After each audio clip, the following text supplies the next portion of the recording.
Everybody for being here. We are now live and we are talking about therapeutic foster care. And this is really meant to be just a very casual conversation, a very honest and open conversation. We have Dr. Deb Shropshire, who's the Director of Child Welfare at DHS. Hi, Dr. Deb. It's been so long. Hi, it's good to see you. It has been a little while, but very good to see you. Good to see you too. And we also have Terri. Terri, is it Terri Thelan? And she is a foster parent and a TFC therapist. So she's going to bring a wealth of knowledge in two different fronts, both on the foster care side and obviously on the therapy side as well. So I think we're going to have a couple of other parents that are going to be joining us in just a few minutes. But first, Terri, we'll start with you. I would love to hear a little bit more about your story, how you got into foster care and kind of your situation at home right now. Oh, great. Thank you so much. So when I came out I'm actually a transplant to Oklahoma. I did child welfare actually when I lived in Colorado for a couple of years. And when I transplanted to Oklahoma, I began working for home-based services at some point after, getting my license here as a clinician for therapy and such.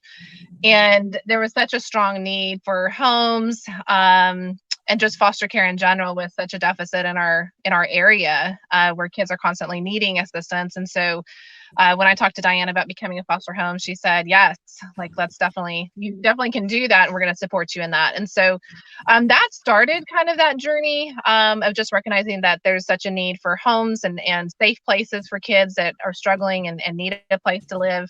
I have a heart to help kids that are struggling and I've got a background as far as our families had adopted before in the past and extended family members. And so it was just one of those things that was a beautiful fit. And so I've been doing that now it's been about 3.5 or 4 years now, just being a foster parent. So being a single foster parent, has its own challenges and it's been a great adventure. Through that process, I was able to adopt actually my son. And so there's been this beautiful journey of, creating an additional family in my life and just, sharing love and all the things that entails with doing adoption myself. So it's been a great experience. Now, were you doing traditional foster care or have you always been doing therapeutic foster care? Yeah, so as a foster parent, I've always done traditional foster care. But then in my job and my work, I've done primarily therapeutic foster care. So I work with foster parents as well at the therapeutic level and kids as a therapist. So I've kind of got this neat mix of understanding the whole gamut of the foster care system from, start to finish. Yeah. And you were mentioning the need for therapeutic foster care. Dr. Deb Shropshire knows obviously a lot about that. And I got some statistics. There are 120 children right now that are currently available in therapeutic foster care. Can you talk a little bit more about the need that you're seeing right now? Yeah, at the TFC level, there is constantly such a high demand. We have a lot of kids with special needs and special behaviors that really need individuals who are willing to get trained, are willing to get the resources to become therapeutic foster care parents. But there's such a demand, there's such a wait list constantly, and it's really, really hard for these kids to actually get into the type of placement that they need in order to receive the services that are helpful for them in order to overcome the challenges in their life. So yes, there's constantly a need for that level of care, and we definitely need resources throughout the state for that. Dr. Shropshire, you can talk more on that as well. Can you just talk a little bit about what you're seeing and the need? Yeah, for sure. So we as Terri mentioned, we have around 120 kids currently in therapeutic foster care.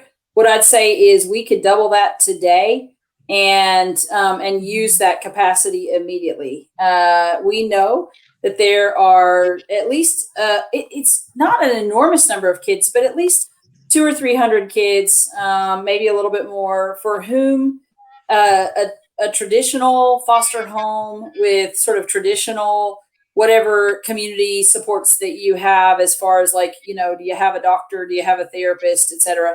That's enough for most of the kids in our care, but there's a few hundred kids for whom they need more, and that more often looks like foster parents that have additional training in how to address some of the behavioral health needs of kids. And it also looks like extra support from people like Terri on the therapy side, on the crisis stabilization side on Friday at 6 o'clock when things are not going well. Who's going to help you on the weekend be able to solve a problem? Those are the kinds of supports that some of our kids need and some of the families need who are serving those kids. But we have a capacity issue. And so for sure, one of the efforts that we're undertaking is trying to identify families who either already serve as foster families or maybe who haven't stepped into that space, but who have a heart for kiddos that have some of these extra therapeutic needs, and recognizing that they don't have to come to our system knowing what to do, that if people will step in, we'll actually help support the agency with the partnership of our private therapeutic foster agencies. We will work together to ensure people are trained, that they are supported. You just have to have sort of the starting place is some grit and a heart to step in and say, hey, I'm interested in helping these kids. Yeah, what type of services or support does DHS automatically provide specifically for the TFC families?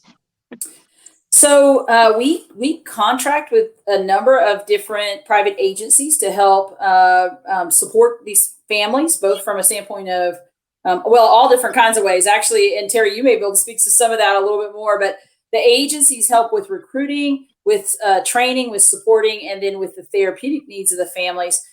In general, families have access to extra financial supports. It costs more to serve kiddos that have maybe more appointments, or they have more other kinds of therapeutic needs that it just costs more to sort of take care of a kiddo like that. There are also, again, as I mentioned, extra training and things that go into it, as well as therapeutic supports. But the agencies also often provide a lot of other things like respite care. I mean, when, as a parent, there's just times when you just need a day or you need a weekend where the kids go to grandma's house or they go somewhere else. And that is true for our foster families. That's true for our therapeutic foster families as well. So the ability for those families to have a support from other families, whether it's through respite care or some kind of support group, as well as some practical needs. And so certainly during COVID and some of this craziness of the last year or two, the agencies have provided all different kinds of just tangible supports to the foster families that they serve. And so Terri, would you add anything to that? I know you're the agency that you work with really does a tremendous job supporting therapeutic foster families.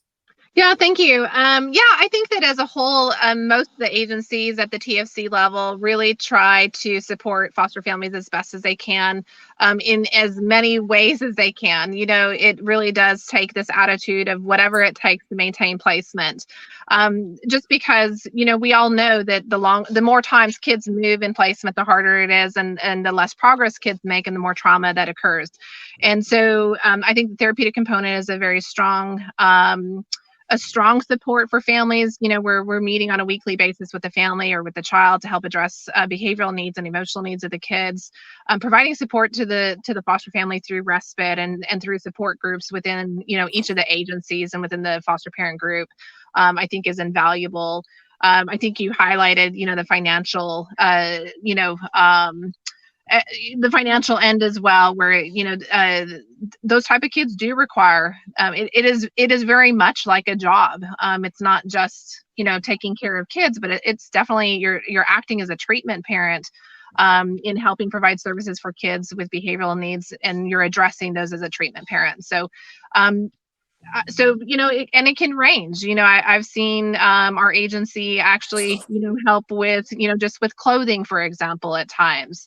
Or with transportation at times. I mean, it can take a variety of different ways to kind of plug something in to help reduce the stress levels and help the foster parents just be really successful in what they do. Because that's really what it's about. It's allowing foster parents to get the resources they need to be successful in helping these kids in their treatment. That's a beautiful part, I think, about just the community in Oklahoma, but the foster care community, I feel like it's so tight-knit. Do you feel like you guys have made friends, had a special bond with a lot of people becoming a foster parent. And Jami is joining us too. Jami Knighten, she is a foster parent as well. So thanks for joining us tonight as well. Maybe you'll know each other. I don't. I'm from Ada, but I have made a lot of friends that from different towns and here in Ada, and have enjoyed, being able to depend on my other foster parents for advice and stuff like that. Do you want to tell us a little bit about your story too? Just tell us how you became a therapeutic foster parent. Well, I work at a school. I've been there for almost 30 years. And gosh, when it first started, I think probably about 25 years ago, I saw a need and my husband was kind of like, no, I don't think we should do that. And I talked him into it. And I think he's thankful that we got into it. It hasn't always been easy, but it's been worth it. So you've been doing this for 25 years? Maybe 23. I've kind of yeah, we've seen a lot of we can round up. I think it's okay to round up. And, a lot of people say, why do you do that? And I said, well, there's a need in our community. And I see that firsthand working at a school. So like I said, I mean, it's not always been easy. And it is tough sometimes, but it's worth it. And I hope one day it'll kind of be my legacy, that, you helped a lot of kids. Not that I want any glamour from it, but maybe I just want to be known as the lady who helped a kid or something. I don't know. But you're doing it for sure. I think that you really hit on something, because I can remember when I first started thinking about foster care, I watched a video, and I can't remember the guy's name, but he's kind of a motivational speaker at this point who was in the foster care system. And he talked about how one person can make a difference in one person's life as long as they're, it's an intentional relationship. And so I think that being a foster parent, like what you said, Jami, is just so spot on, because you really can make a difference in a very big way just by getting involved. Right. The story kind of that I like to tell about is when we first started foster care, we had these two sisters. I think it was 1998. And I mean, we just absolutely fell in love with them. Well, they ended up going back to mom, and they were excited but scared about doing that. And things didn't work out, like they thought it was going to, because, when mom was here, she was whining and dining and buying them all this stuff, and then they get home and it's normal life. And so probably about 10 years went by, and I was friends with both of them on Facebook, and one of them was having some serious problems. She was in the hospital. She had tried to commit suicide, so I was trying to get a hold of her. So I called her sister, and she said, well, she still called me mom. She said, well, Mom, I need you more than she does. And so I sent money, and her 2 kids ended up at our house. They stayed with us for 2 years until they got on their feet. She's about to graduate with a teaching degree. And I mean, she's the one that I like to tell about, that I feel like I helped. And she would tell you the same thing, but we didn't do anything. We just provided our house for her and her children. And she's on her way to being a school teacher. So it's exciting. So you inspired her to be a teacher. That's amazing. Well, I don't know if I did or if my husband did. I'm a secretary. My husband's a teacher, but that's awesome. And so through all of that, they weren't going to let her go through the teaching program because she had a felony. Well, we helped her get all of that expunged, and several people wrote letters, and she was able to get into the teaching program. So there's help out there. They just need the help to get it done. Yeah. What types of needs have you seen over the years? What types of what? Needs have you seen over the years? The needs that worry me most of all are kids that age out of the system. When they turn 18, they think I'm 18, I can do what I want. We've adopted 11 kids, but one of our daughters, Destiny, of course, she turned 18, she moved out, she was going to do it on her own, and she will tell you, Don't ever do that. You need to get on your feet. You need to stay with your parents until you're ready to move out. So I think the biggest need that I see is after they turn 18 to continue to get that help. And I know there's help out there, but just helping them to do it and it not be a bad thing. It's a good thing to get help after you turn 18. Yeah. Deb, I'm sure you see a lot too. I mean, what are some of the biggest needs that you see with, foster care in general, but specifically with, TFC? Yeah, I think really one of the biggest needs is having that capacity that we were talking about. Like I would love to be in all areas of the foster care system, both regular foster homes as well as therapeutic foster homes. I'd love for us to be positioned as a state where there were options, where you were, for every child who needed something, you had the ability to say there's 3 or 4 different places or families who could maybe step in and work with this child. And to get to the place where children could stay in their own communities, close to their own hometowns when that was appropriate. I would say some of our most amazing foster families come from working in schools in all manner of different kinds of jobs because they're around kids, and if they see a child struggling in the school, they're just so attached to that child being able to stay there in their local community.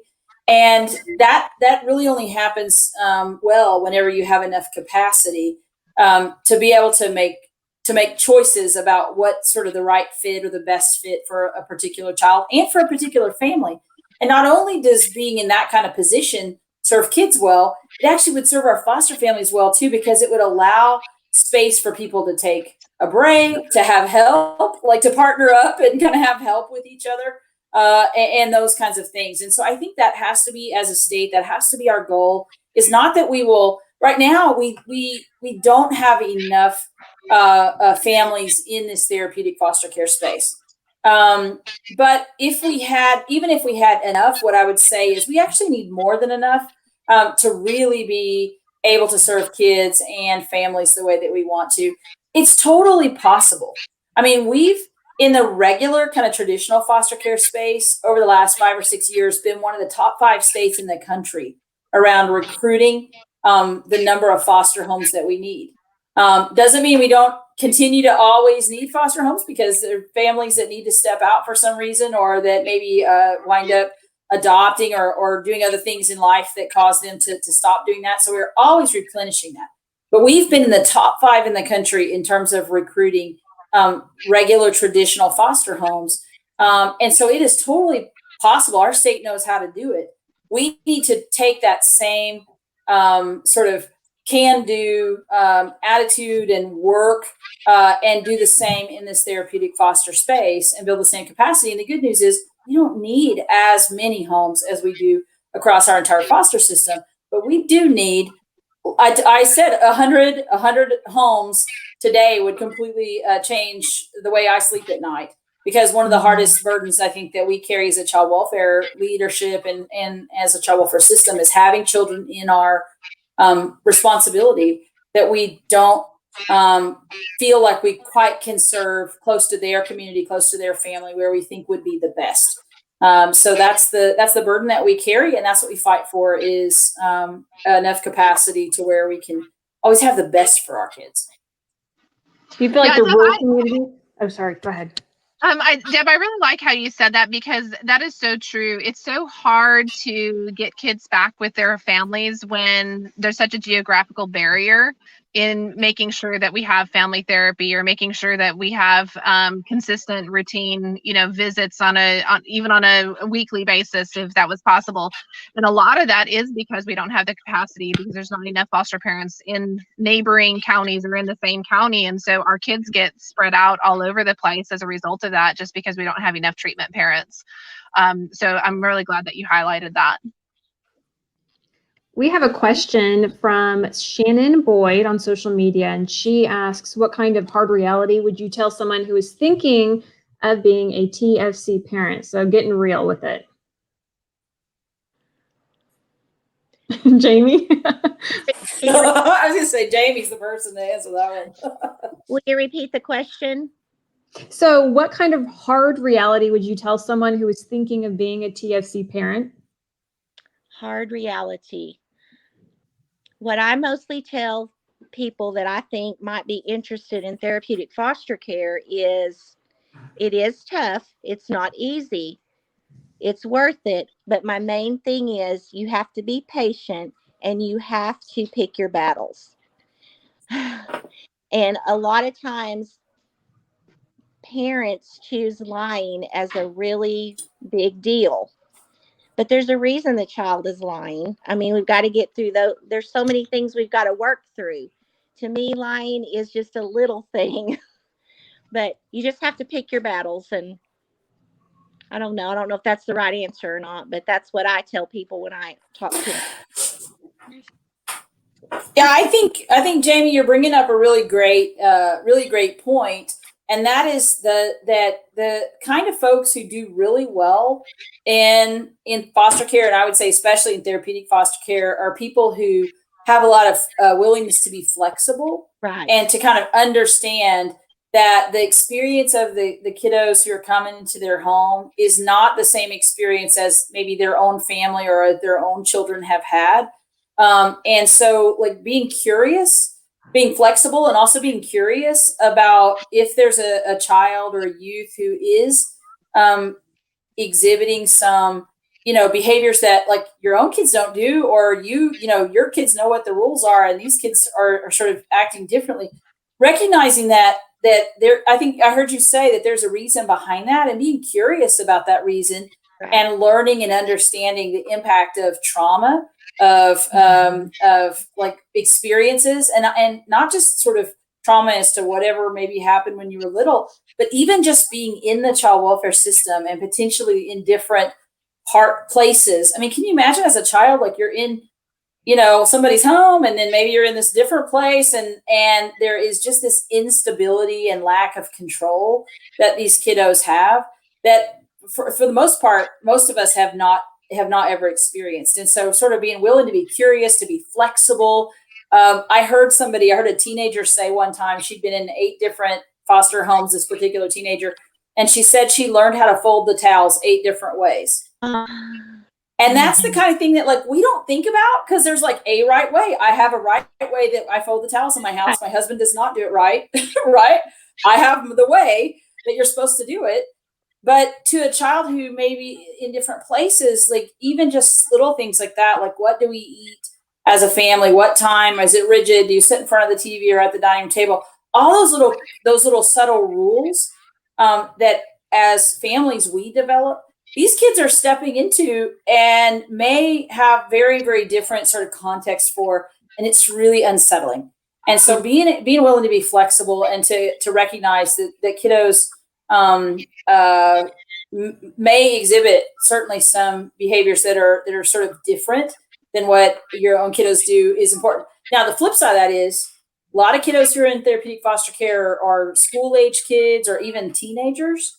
Mm-hmm. And I'm sorry, but who hasn't had a teenager that has, if you've had your own teenagers, they also sometimes surprise you with what they do. That's exactly what story. Jami, have you had teenagers? You've had quite a few teenagers through your home. But and I just imagine that they can surprise you. They can, tell stories. Yeah. Go ahead. The foster kids, therapeutic foster kids, the many different schools they go through, and how tough it is to make friends, and that is so hard on kids. Mm-hmm. I interviewed, I've interviewed hundreds of children in foster care, but I do remember something that was kind of an aha moment for me. A child, I think he was maybe 8 or 9. He said the hardest part about being in foster care was he doesn't know the rules. He's so confused because everywhere he goes, there are different rules. And so he doesn't even know what's right from wrong, because one place can, this is against the rules, another place that's fine. So I can definitely see that from that child, what you were saying, Dr. Deb, about that.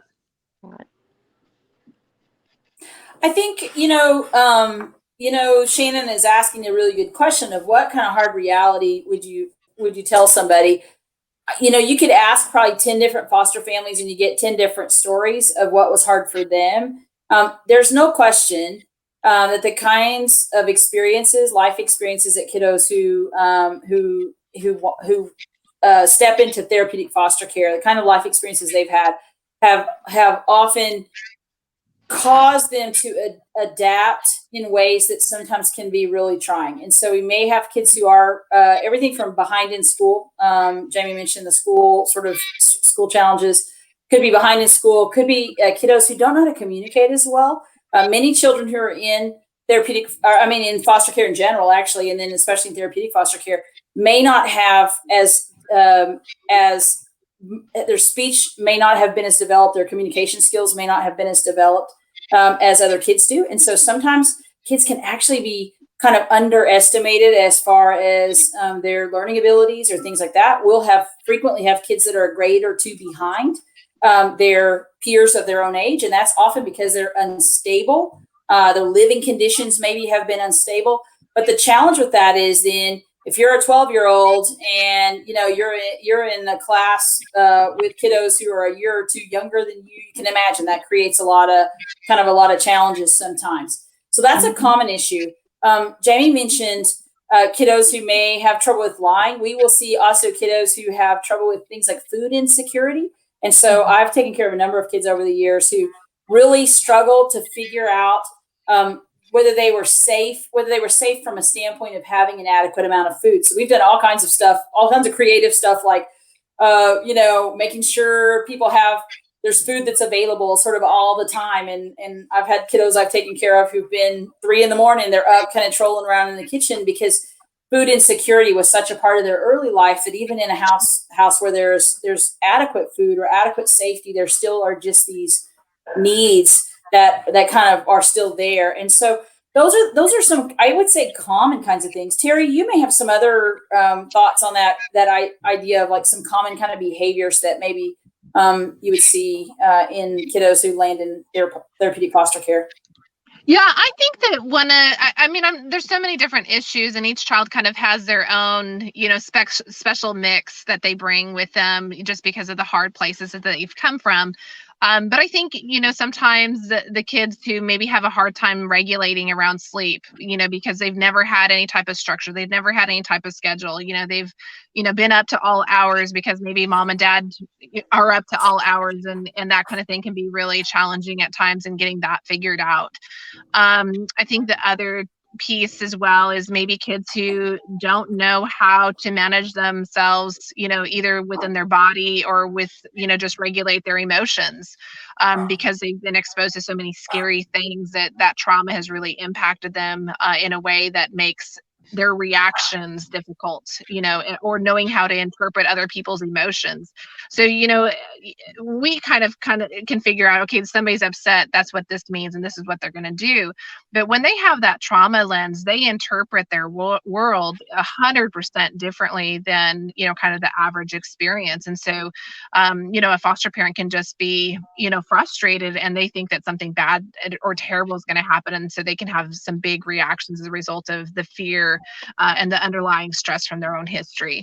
So I think that those can be definitely challenges. And you get into the developmental piece too. I think Jami or Deb, you guys kind of highlighted that, where, they might be behind emotionally, or they might be behind physically, developmentally, or they might be behind educationally. And each of those requires a lot of time and investment and energy that isn't always anticipated, just because when we raise our own kids, they're, it's a different experience. So I think that there's a wide variety of things that come with kids. Just developing safe connections, developing that ability to attach. I mean, it breaks my heart every time I meet with a kid, or even a kid comes in my home where they've had, they're only, for example, like age 10, and they've been in 12 or 13 or 18 or 22 different placements. And that's all, before, they've hit even the teen years. I mean, and that can be really hard for kids because they forget what it's like to have a strong, close connection and an attachment to somebody where people matter. So I think as a foster parent, You're always having to be adaptable. You're always you're always having to problem solve. You always have to have that curiosity, I think, Lacey, that you described, where you're really kind of figuring out, what's really going on underneath all this. And then how can I meet those needs so that we can maybe have a healthier experience and teaching them healthier ways of doing life.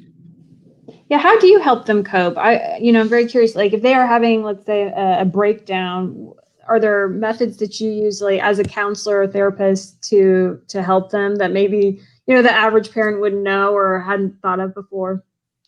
Yeah, I think that every child reacts a little bit differently. Like when we talk about stress, we all have our own stress response, whether that's fight, flight, or flee, right?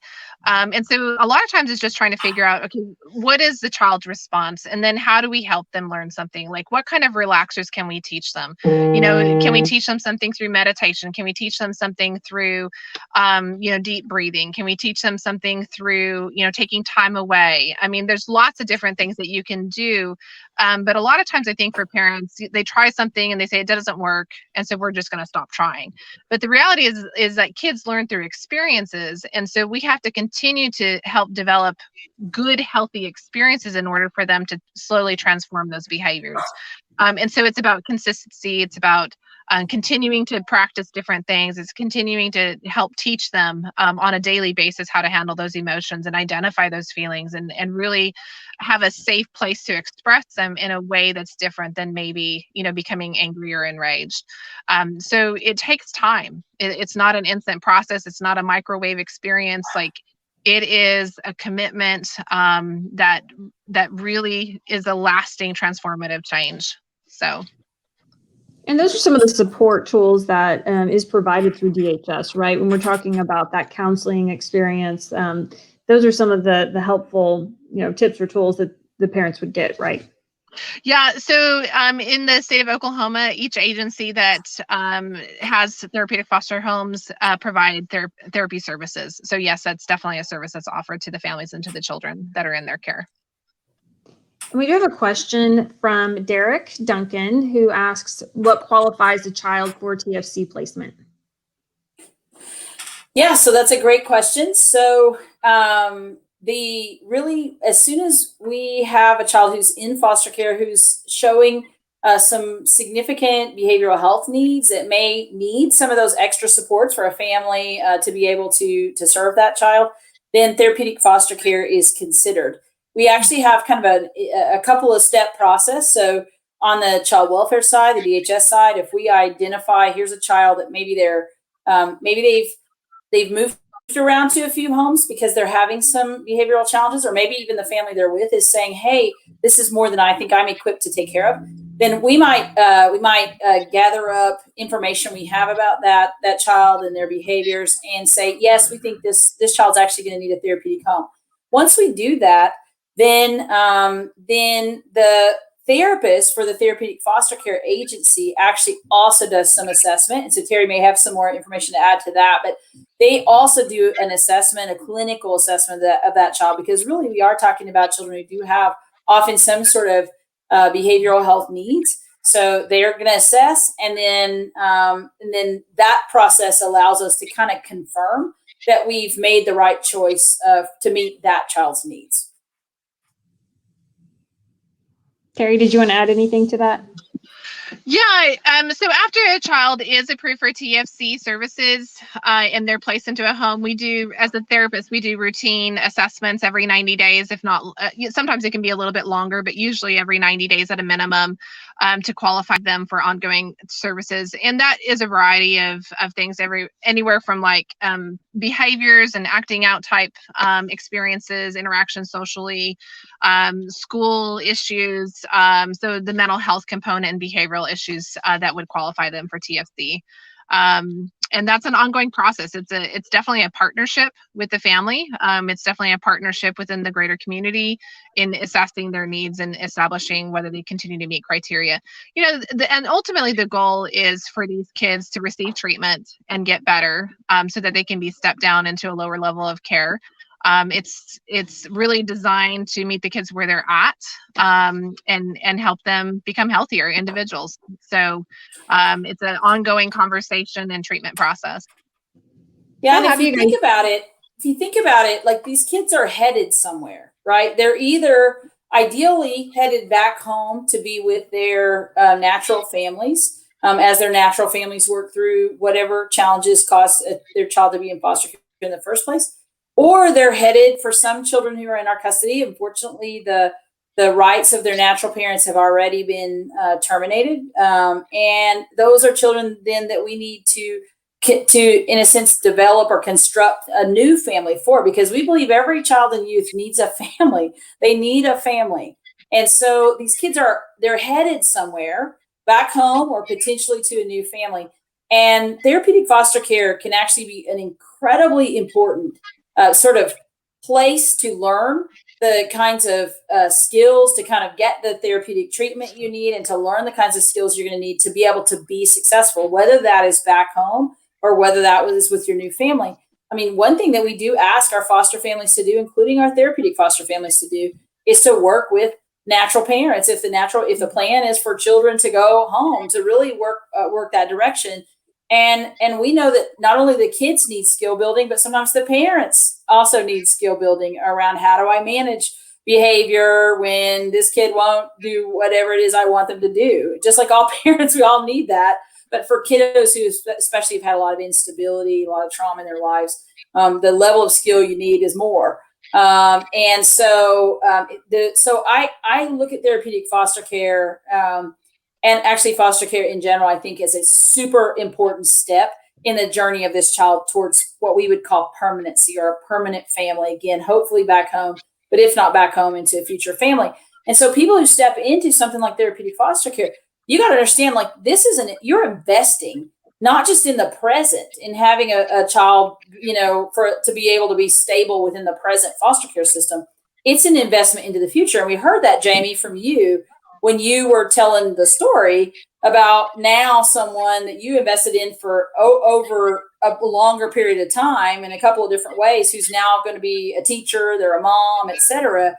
It is investing, and it's investing not just in the present, but actually in the future of these kiddos. And so that's how I think of it. Even though that it is a service, it is a behavioral health service time for these kiddos.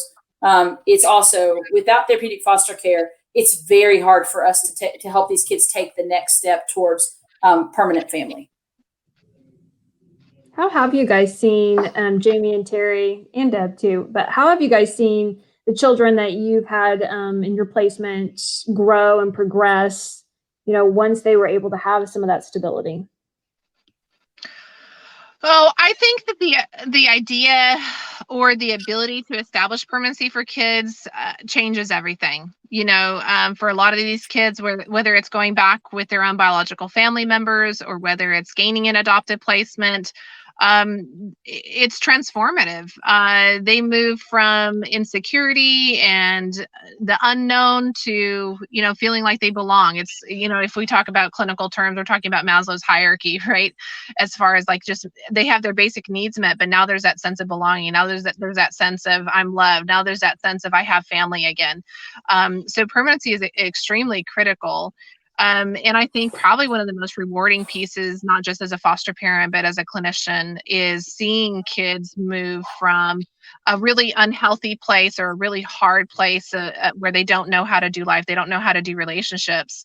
And all of a sudden they're being successful. All of a sudden they've realized, hey, I can read, and now I love to read, and now I can be successful in school.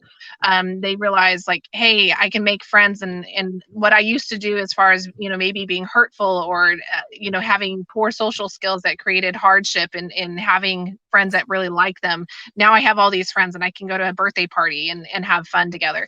So there's such a rewarding aspect to doing foster care and seeing kids move into being more successful. There's nothing better than seeing a child either return home to a biological family member or even be adopted. It's a great experience. A lot of what I've seen is some foster parents that I know, they don't like to get involved with the parents of the child. Myself, I like to do that because I want them to see what I'm doing, and I want the parent to trust me so the child will trust me. And I don't know if that makes sense at all, but Right now I have a 6-year-old and I talk to his mom every night. We FaceTime every night. Now we're in a situation, he has a brother. The other family doesn't do that. And so I don't know if that's negative or what, but I feel like it's very good to have that relationship with the biological parent if it can happen. Has it happened more often than not, or in your situation? It's happened a lot with me. I mean, I have had lots of correspondence with families that I've had their children. That's awesome. Jami, I'm feeling like we need to clone you. That's what I'm feeling like. That will solve my problems. No. Because you've adopted 11 children. You've been doing this for 23 years. So how many children did you say have you fostered over that 23-year period? You know, I don't even know a number. Somebody asked me that. I would say 60 to 70. And my husband and I, when we get a child, we always tell them, you're here and you're not going anywhere else. And a lot of times that happens. Some of them leave mad, not very many, but anyway. That's amazing. And, that brings up a point. And Deb, I know I think I did a story with you on the pandemic and kids not being in school, and talking about you, Jami, working in the school system, and, under reporting of, child abuse, or, some of those needs. Are you guys back in school, Jami? And if so, are you seeing kind of the outcome of that a little bit? Are there children that you're seeing that haven't been able to get that help because they don't have people that are able to kind of watch over them, or to see, kind of what's going on in their home life? Yeah, what we've seen at school is kids staying home alone a lot because parents are working. And for Randy and I, we were both home with our children during the whole pandemic, which I'm smiling about, but underneath it's like, it was very stressful. But, we played outside, we jumped on the trampoline, we drove around in the car. So it wasn't terrible, but it's like nothing I'd ever been through before, because we couldn't go anywhere.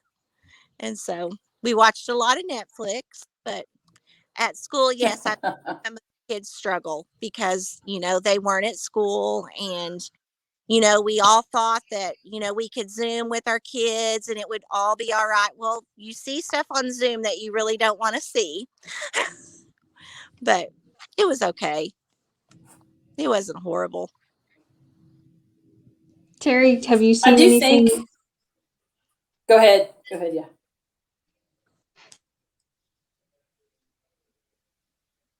Terri, have you seen anything just with counseling? More children coming in now that, there's light at the end of the tunnel, but some children are back in the classroom.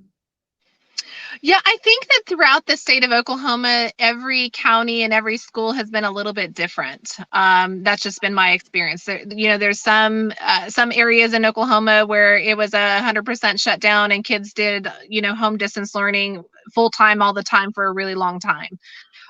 There's other schools that, did kind of a partial system where they were in school some days and out some days. And then there were some that, you had the option to do one or the other. And so I think there's been a wide variety based upon the location of where families and kids have lived.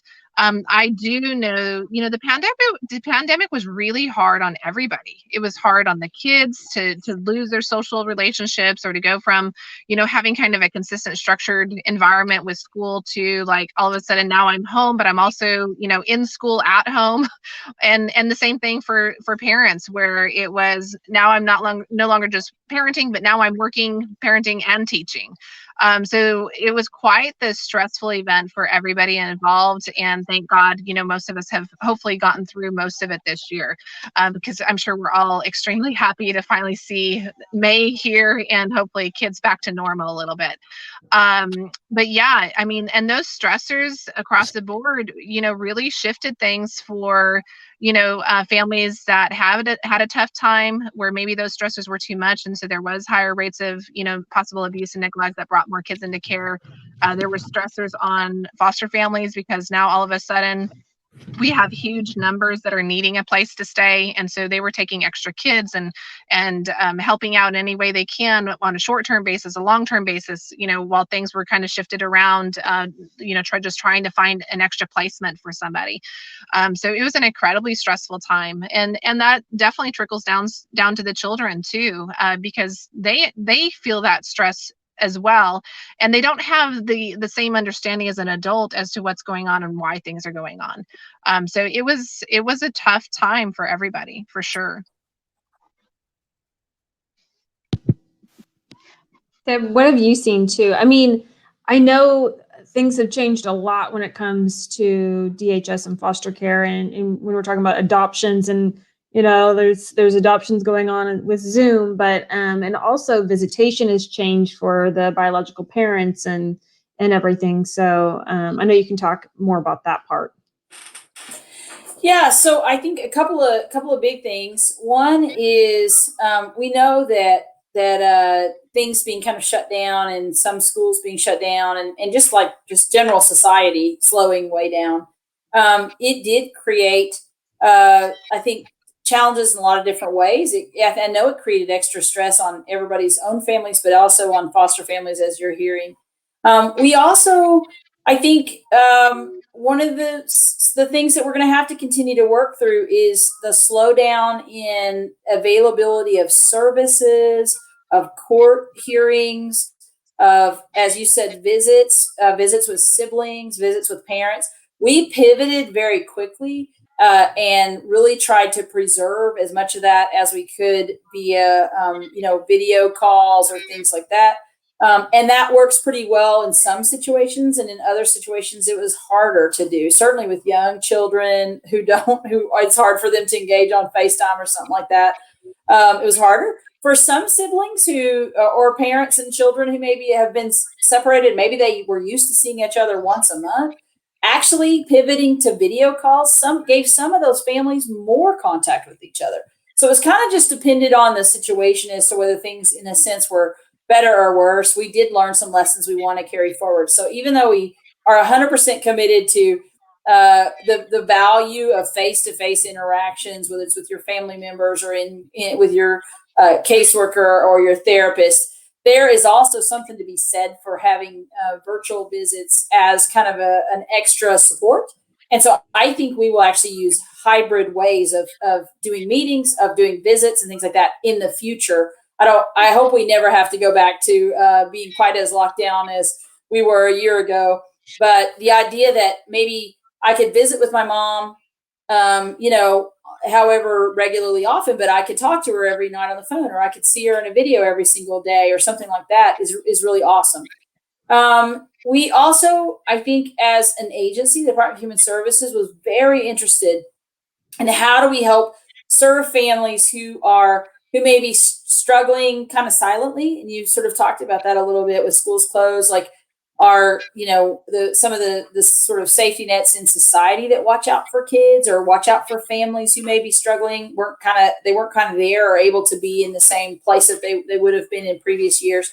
And so I know our agency did a lot of work around trying to ensure that we made sure people had food. We've worked on housing. We've worked on educational centers, hope centers, where kids could come and do virtual school if their local schools were not open and things like that. So I think even within child welfare, we've tried to take both the approach of how do we help really support the kids and families that we already have within our system, and also how do we push resources and help upstream to be able to help those families who, if they don't have some help, could wind up with a foster care situation. And we don't want that to happen if we can help it. So we've just done a lot of different things during the pandemic, but I could not brag more on the grit and the patience and the incredible support that our foster families have provided during this pandemic. I mean, we have seen a lot of stability in our foster care system,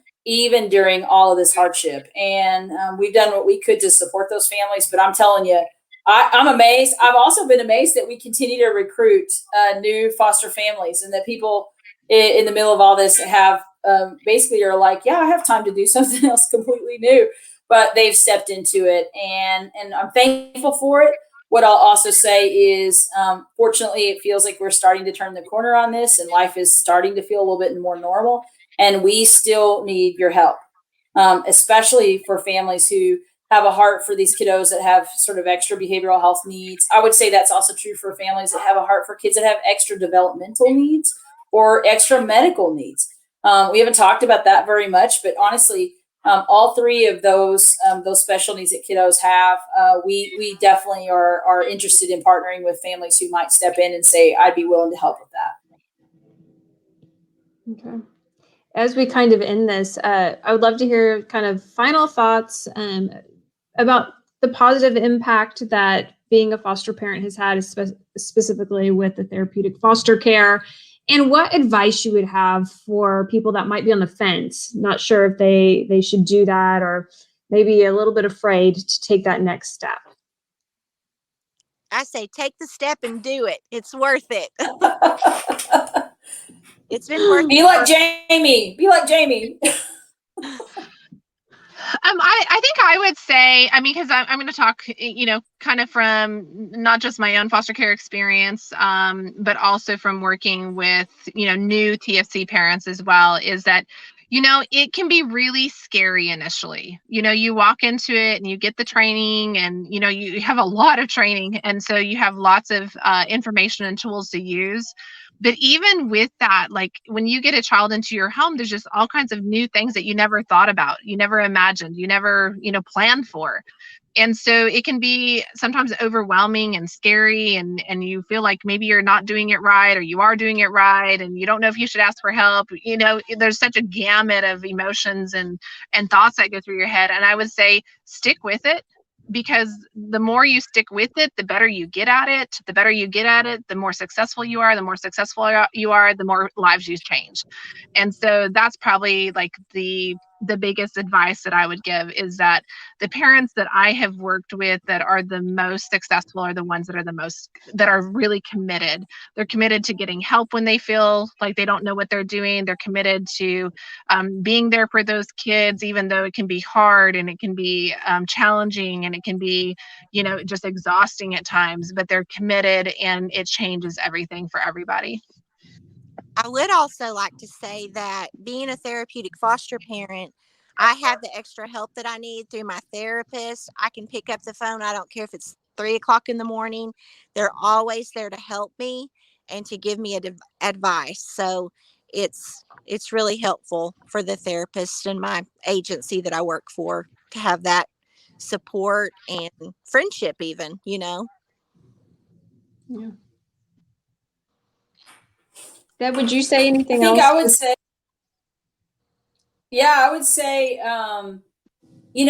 if you're really trying to think about taking a next step, look around you, because I promise you there are people around you that work for the school or that are in your church or whatever, who are fostering, maybe who are doing therapeutic foster care, and ask the question, how can I start serving them?